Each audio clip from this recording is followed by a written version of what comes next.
ask you this, because I think a lot of people wonder about this. How can it be right that you, who many folk think have a clear vendetta against the British press, can bankroll a government-approved regulator of the press?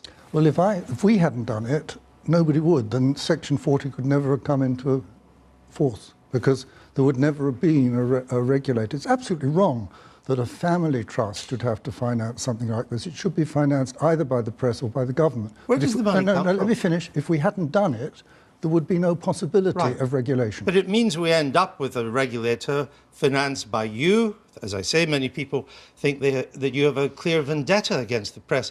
Where does the money come from? Money comes from a family trust. It's family money.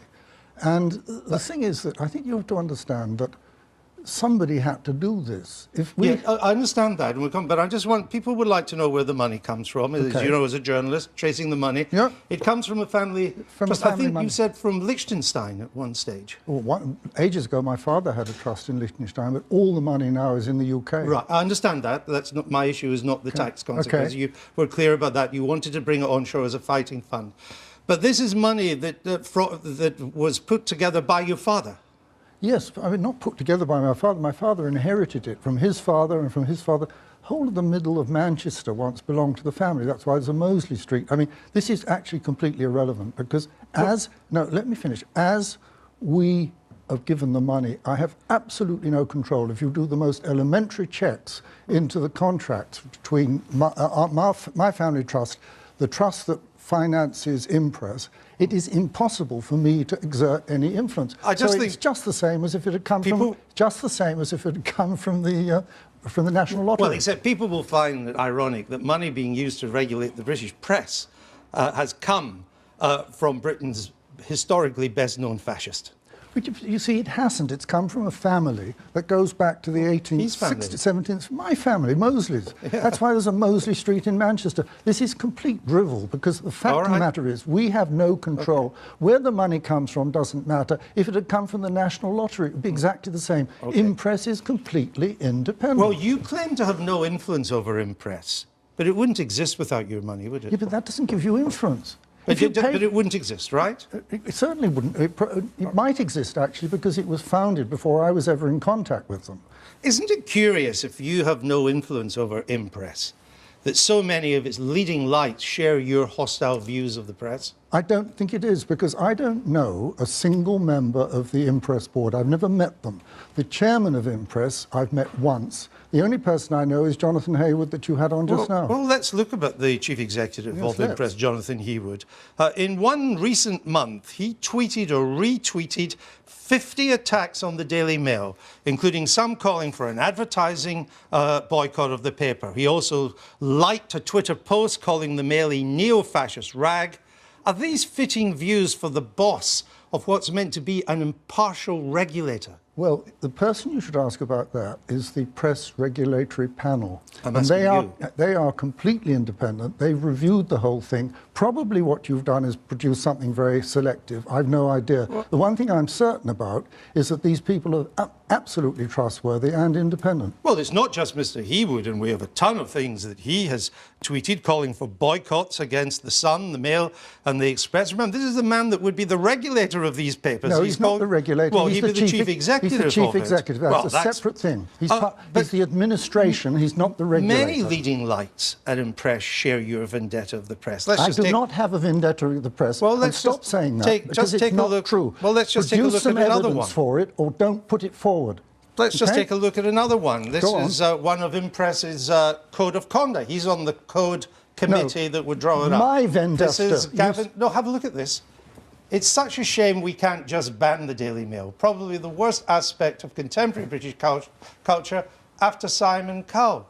As someone with these views fit to be involved in the regulation of the press? You said I had a vendetta against the press. I do not. You produced that. Well, I didn't say that. It's completely wrong for you to say that I got a vendetta. What do you think of that? What do you think of that? I don't agree. I wouldn't ban the Daily Mail. I think it's a dreadful paper. I don't read it, or I would never ban it. Well, we've got similar quotes from Emma Jones. She's the director of Impress. Gavin Phillipson's up there. Paul Ragg, Impress Code Committee member, like Ragg. He says, I hate the Mail, and he retweeted I hate the Mail. He then said, said, I couldn't agree more. Others, as I've said, have called for boycotts of the Sun and the Express. Okay, now, people can excellent. say what they want about newspapers, of course. Yeah. Okay, and let many me people answer may your think point. that they're right. But surely these views make them unfit to be impartial regulators. I have no influence over Impress. Therefore, I can't say anything about that. I have no right to criticise. You should ask them, not me. All I've done is make it possible for Impress to exist. I made it possible for Impress to exist, and that was the right thing to do. And I'm asking you if people with these kind of views are fit to be regulators of the press. You'd have to ask about all their views. These are some of their views. A lot of people have a relevant views. No, you must listen. A lot of people have a down on the Mail, and a lot of people have a down on the Sun. Doesn't necessarily make them party-pre. Why would newspapers sign up to a regulator run by what they think is a cabal of their enemies out to ruin them? Absolutely. If they don't want to, they shouldn't. They should start their own... Why would they? No, listen. They should start their own Section 40 regulator. They could make ipso recognised if only they'd make it independent of the big newspaper barons, but they won't.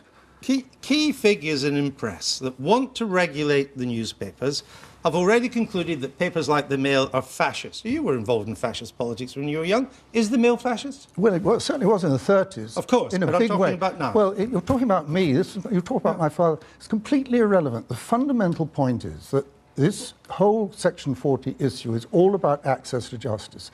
The press do not want ordinary people who can't afford to bring an action against the press, don't want them to have access to justice. I can understand that, but I don't sympathise. What would happen to the boss of Ofcom, for example, which regulates broadcasters, if it described Channel 4 News as Marxist scum? Let me try again. If the press don't want to sign up to Impress, they can start their own Leveson-compliant regulator. Leveson is a very eminent judge. Section 40 was voted in by 530 votes to 13 in Parliament. No, just listen. What I asked. If you were to listen, we'd get a lot further. And therefore, the press should make their own Leveson-compliant regulator, then they'd have no complaint at all. Even papers like The Guardian, The Independent, The Financial Times, they share your hostility to tabloid journalism, and in some ways Impress's hostility to it. They've refused to be regulated by Impress. I said again, I don't know how many times I have to say it, the press could start their own regulator. They do not have to sign... Yes, but a Leveson-compliant one, so giving access to justice, so that people who can't afford a really expensive legal action have a proper arbitration service. What? But... Yes. The Guardian, The Independent, the FT, they don't want to do that either. It's not just the Mail and the Sun. That would suggest there is something fatally flawed about your approach. No. If even these kind of papers, I mean, The Independent, Impress is a deeply odd beast. The Guardian, Impress is hardly independent. The head of the Guardian's investigative unit says it would be a real problem if they joined. You're like an old dog with a bone. I'm going to say the same thing for the third time. I'm trying to get the answer. Yes, you're going to get it. The press could start their own regulator. Then people like the FT, the Guardian and so on could decide whether they wanted to join or not. But what is absolutely vital is that we should have a proper arbitration service so that people who can't afford an expensive action have got somewhere to go. This business of Section 40, which you want to be triggered, which would mean that papers that didn't sign up to Impress could be sued in any case, and they would have to pay potentially massive legal costs, even if they win. Yes. This is what a number of papers have said about this. If Section 40 was triggered, The Guardian has said it wouldn't even think of a Panama Papers investigation. The Sunday Times says it would not even have started to expose Lance Armstrong. The Telegraph said it could not have done MP's expenses. And the Times journalist involved said he couldn't have done the Rotherham child abuse scandal. OK. What they all omit is a full reading of Section 40, because that cost shifting will only apply if, and I quote, it's just and equitable in all the circumstances. I cannot conceive of any High Court judge, for example, the Lance Armstrong case or the child abuse case, saying, yes, it is just and equitable in all the circumstances that this newspaper should pay all the costs. Even the editor, inconceivable. Even the editor of Index on Censorship, which is hardly the Sun or the News of the World, has said that this would be repressive and they could not do what they're doing. They would risk being sued by warlords. No, you see, because then if something unfortunate, some really bad person sues, then what would happen is the judge would say it's just and equitable in all the circumstances that that person should pay. What Section 40 is for is a person who comes along and says to a big newspaper, can we go to arbitration because I can't afford to go to court? The big newspaper says, no, we go to court or just run away. Now that leaves less than 1% of the population with any remedy if the newspapers traduce them. That cannot be right. From The Guardian to The Sun, and including Index on Censorship, all these media outlets think that what you're proposing is a charter for conmen, warlords, crime bosses, dodgy politicians, celebrities with a grievance against the press. I'll give you the final word to address that. It's pure guff, and the reason they're doing is they want to go on marking their own homework, as they have ever since the war, despite 7 investigations. So the fact of the matter is, the press do not want anyone to make sure that life is fair. All I want is somebody who's got no money to be able to sue in just the same way as I can. All right, Max Mosley, thanks for being